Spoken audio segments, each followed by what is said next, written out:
ಇನ್ನು ನಿನ್ನೆ ರಾಜ್ಯಕ್ಕೆ ಸುಳ್ಳಿನ ಸರದಾರ ಬಂದಿದ್ರು. ವಿಳಂಬವಾಗಿ ಬರ ಪರಿಹಾರದ ಮನವಿಯನ್ನ ಸಲ್ಲಿಸಿದ್ದಾರೆ ಅಂತ ಹೇಳಿ ಅಮಿತ್ ಶಾ ಹೇಳಿದ್ದಾರೆ. ಅಂದ್ರೆ ರಾಜ್ಯದವರು ಬಹಳ ತಡವಾಗಿ ಬರ ಪರಿಹಾರಕ್ಕೆ ಸಂಬಂಧಪಟ್ಟಂಗೆ ಮನವಿ ಸಲ್ಲಿಸಿದ್ದಾರೆ ಅಂತ ಅಮಿತ್ ಶಾ ಹೇಳಿದಾರಲ್ಲ, ಇವರು ಸುಳ್ಳಿನ ಸರದಾರ.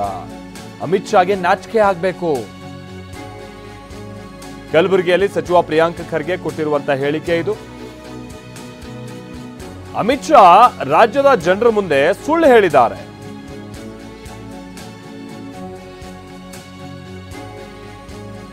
ಹಿಟ್ಲರ್ ಸರ್ಕಾರದಲ್ಲಿ ಸುಳ್ಳು ಹೇಳೋದಕ್ಕೆ ಓರ್ವ ಮಂತ್ರಿ ಇದ್ದ, ಗೋಬೆಲ್ಸ್ ಅಂತ ಓರ್ವ ಮಂತ್ರಿ ಇದ್ದ. ಆತನ ಕೆಲಸನೇ ಸುಳ್ಳು ಹೇಳೋದು. ಸುಳ್ಳು ಹೇಳಿ ಹೇಳಿ ಅದನ್ನ ಸತ್ಯ ಅಂತ ಬಿಂಬಿಸೋದು. ಆ ಕೆಲಸವನ್ನ ಈಗ ನರೇಂದ್ರ ಮೋದಿ ಸರ್ಕಾರದಲ್ಲಿ ಅಮಿತ್ ಶಾ ಮಾಡ್ತಾ ಇದ್ದಾರೆ ಅಂತ ಕಲಬುರಗಿಯಲ್ಲಿ ಸಚಿವ ಪ್ರಿಯಾಂಕ್ ಖರ್ಗೆ ಹೇಳಿಕೆಯನ್ನ ಕೊಟ್ಟಿದ್ದಾರೆ. ಅಕ್ಟೋಬರ್ 31 ಒಳಗಡೆ ನೀವು ಫಸ್ಟ್ ಬರ ಘೋಷಣೆ ಮಾಡಬೇಕು. ಯಾಕೆ ಅಮಿತ್ ಶಾ ಬಂದಿದ್ದು ಸುಳ್ಳು ಹೇಳ್ತಾ ಇದ್ದಾರೆ? ಇಷ್ಟೆಲ್ಲ ದಾಖಲೆಗಳಿದ್ರು ಅವರಿಗೆ ಸಬ್ಮಿಟ್ ಮಾಡಿದ್ರು ಯಾಕೆ ಸುಳ್ಳು ಹೇಳ್ತಾ ಇದ್ದಾರೆ? ವೈಯಕ್ತಿಕವಾಗಿ ಮಾನ್ಯ ಮುಖ್ಯಮಂತ್ರಿಗಳು ಕಂದಾಯ ಸಚಿವರು ಹೋಗಿ ಭೇಟಿ ಆದ್ರೂ ಕೂಡ ಯಾಕೆ ಸುಳ್ಳು ಹೇಳ್ತಾ ಇದ್ದಾರೆ?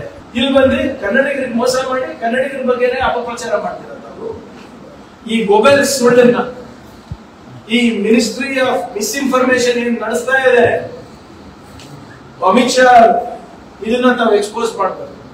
ಅಕ್ಟೋಬರ್ 31 ಒಳಗಡೆ ನೀವು ಫಸ್ಟ್ ಬರ ಘೋಷಣೆ ಮಾಡಬೇಕು. ಯಾಕೆ ಅಮಿತ್ ಶಾ ಬಂದಿದ್ದು ಸುಳ್ಳು ಹೇಳ್ತಾ ಇದ್ದಾರೆ? ಇಷ್ಟೆಲ್ಲ ದಾಖಲೆಗಳಿದ್ರು ಅವರಿಗೆ ಸಬ್ಮಿಟ್ ಮಾಡಿದ್ರು ಯಾಕೆ ಸುಳ್ಳು ಹೇಳ್ತಾ ಇದ್ದಾರೆ? ವೈಯಕ್ತಿಕವಾಗಿ ಮಾನ್ಯ ಮುಖ್ಯಮಂತ್ರಿಗಳು ಕಂದಾಯ ಸಚಿವರು ಹೋಗಿ ಭೇಟಿ ಆದ್ರೂ ಕೂಡ ಯಾಕೆ ಸುಳ್ಳು ಹೇಳ್ತಾ ಇದ್ದಾರೆ?